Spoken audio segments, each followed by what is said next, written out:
The Adventures of Huckleberry Finn by Mark Twain. Chapter 30. When they got aboard, the king went for me and shook me by the collar and says, "Trying to give us the slip, was you pup? Tired of our company, hey?" I says, "No, your majesty, we warn't. Please don't, your majesty." "Quick then, and tell us what was your idea, or I'll shake the insides out of you." "Honest, I tell you everything just as it happened, your majesty.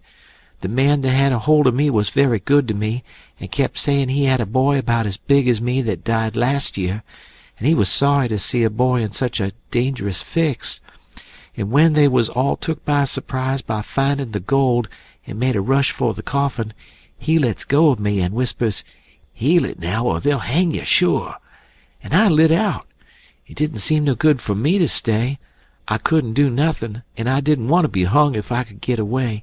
So I never stopped running till I found the canoe, and when I got here I told Jim to hurry, or they'd catch me and hang me yet, and said I was afeard you and the Duke wasn't alive now, and I was awful sorry, and so was Jim, and was awful glad when we see you coming, and you may ask Jim if I didn't."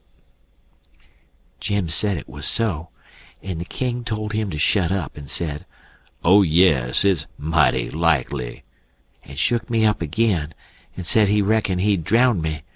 But the Duke says, "Let go of the boy, you old idiot. Would you have done any different? Did you inquire around for him when you got loose? I don't remember it." So the king let go of me, and begun to cuss that town and everybody in it. But the Duke says, "You better a blame sight give yourself a good cussin', for you're the one that's entitled to it most. You ain't done a thing from the start that had any sense in it, except comin' out so cool and cheeky with that imaginary blue arrow mark. That was bright. It was right down bully, and it was the thing that saved us. For if it hadn't been for that, they'd a jailed us till them Englishmen's baggage come, and then the penitentiary, you bet. But that trick took 'em to the graveyard, and the gold done us a still bigger kindness, for if the excited fools hadn't let go all holts and made that rush to get a look, we'd a slept in our cravats tonight. Cravats warranted to wear, too, longer than we'd need 'em." They was still a minute, thinking. Then the king says, kind absent-minded like, "And we reckon the niggers stole it." That made me squirm. "Yes," says the Duke, kinder slow and deliberate and sarcastic, "we did." After about a half a minute the king drawls out, "Leastways, I did." The Duke says the same way, "On the contrary, I did." The king kinder ruffles up and says, "Looky here, Bilgewater, what are you referring to?" The Duke says, pretty brisk, "When it comes to that, maybe you'll let me ask what was you referring to?" "Shucks," says the king, very sarcastic, "but I don't know. Maybe you was asleep and didn't know what you was about." The Duke bristles up now and says, "Oh, let up on this cussed nonsense. Do you take me for a blame fool? Don't you reckon I know who hid that money in that coffin?" "Yes, sir, I know you do know, because you done it yourself." "It's a lie!"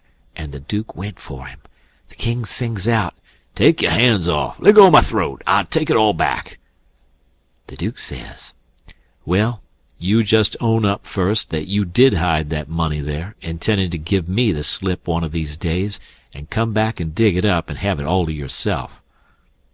"Wait just a minute, Duke. Answer me this one question, honest and fair. If you didn't put the money there, say it, and I'll believe you, and take back everything I said." "You old scoundrel, I didn't, and you know I didn't. There now." "Well, then, I believe you. But answer me only just this one more. Now, don't get mad. Didn't you have it in your mind to hook the money and hide it?" The Duke never said nothing for a little bit. Then he says, "Well, I don't care if I did. I didn't do it, anyway. But you not only had it in mind to do it, but you done it. I wished I never die if I'd done it, Duke, and that's honest. I won't say I warn't going to do it, because I was, but somebody got in ahead of me. It's a lie. You done it, and you got to say you done it, or... The king begun to gurgle, and then he gasped out, "Nuff, own up." I was very glad to hear him say that. It made me feel much more easier than what I was feeling before. So the Duke took his hands off and says, "If you ever deny it again, I'll drown you.